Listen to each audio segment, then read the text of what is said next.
ഒരു നിമിഷം. ഇപ്പോൾ പി സി വിശ്വനാഥ് ഈ പാട്ട് ആദ്യം പാടി, അതായത് തെരഞ്ഞെടുപ്പിന് ശേഷം പാടി ഹിറ്റാക്കിയത് പി സി വിശ്വനാഥാണ്. പി സി വിശ്വനാഥ്, ഇപ്പോൾ വളരെ പ്രധാനപ്പെട്ട തീരുമാനം വരുന്നു.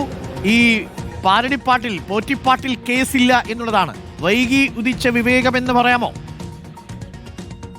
വൈകി ഉദിച്ച വിവേകം എന്ന് വേണമെങ്കിൽ പറയാം. കാരണം ഒരു പാട്ടിന് ഒരു ഗവൺമെന്റ് പേടിക്കുക എന്ന് പറയുന്നത് തന്നെ വലിയ ഒരു നാണക്കേടാണ്. ഞങ്ങൾ പറഞ്ഞിരുന്നു, പാരഡിക്കെതിരെ കേസ് കൊടുത്ത് കോമഡിയായി ഗവൺമെന്റ് മാറിയതാണ് എന്ന് മാത്രമല്ല, ഞങ്ങൾ ആ പാട്ടിന് അതിന്റെ പണിയുടെ പ്രവർത്തകർക്ക് എല്ലാ പിന്തുണയും കൊടുത്തു. കേരളം മുഴുവൻ ഇത് പാട്ട് പാടിക്കാനുള്ള ഏർപ്പാട്. ഇന്ന് എറണാകുളത്ത് തന്നെ 155 കേന്ദ്രങ്ങളിൽ ഈ പാട്ട് പാടുകയാണ്.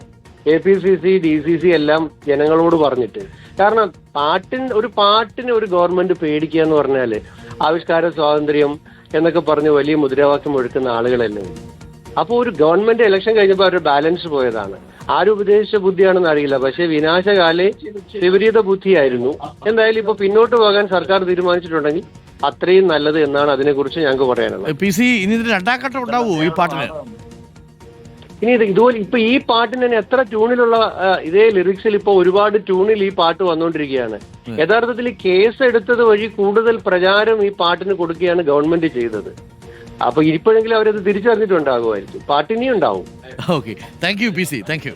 പി സി വിശ്വനാഥാണ് പ്രതികരിച്ചത്. പി സി വിശ്വനാഥാണ് ഈ പാട്ട് ആദ്യം നമ്മുടെ ക്യാമറയുടെ മുന്നിൽ പാടുന്നത്. പിന്നീട് തദ്ദേശ തെരഞ്ഞെടുപ്പ് കഴിഞ്ഞതിന് ശേഷമുള്ള ദിവസം ദില്ലിയിൽ അന്ന് വലിയ രീതിയിൽ അതിന് പ്രചാരം കിട്ടുകയും ചെയ്തു.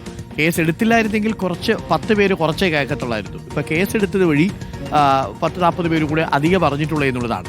പ്രേക്ഷകർ ഓർമ്മയുണ്ടല്ലോ, മറ്റേ മീശവിലാസം സിനിമയിൽ ഭഗീരഥൻ നായർ എന്താണ് 2 പിടി ഈ പറയുന്നത് പോലെ വേണോ വേണ്ടോ എന്നുള്ളത് നാട്ടുകാരിലൂടെ അനൗൺസ്മെന്റ് പറഞ്ഞ സംഭവമില്ലേ, അതേപോലെ ആയിപ്പോയി. വല്ല കാര്യമുണ്ട്.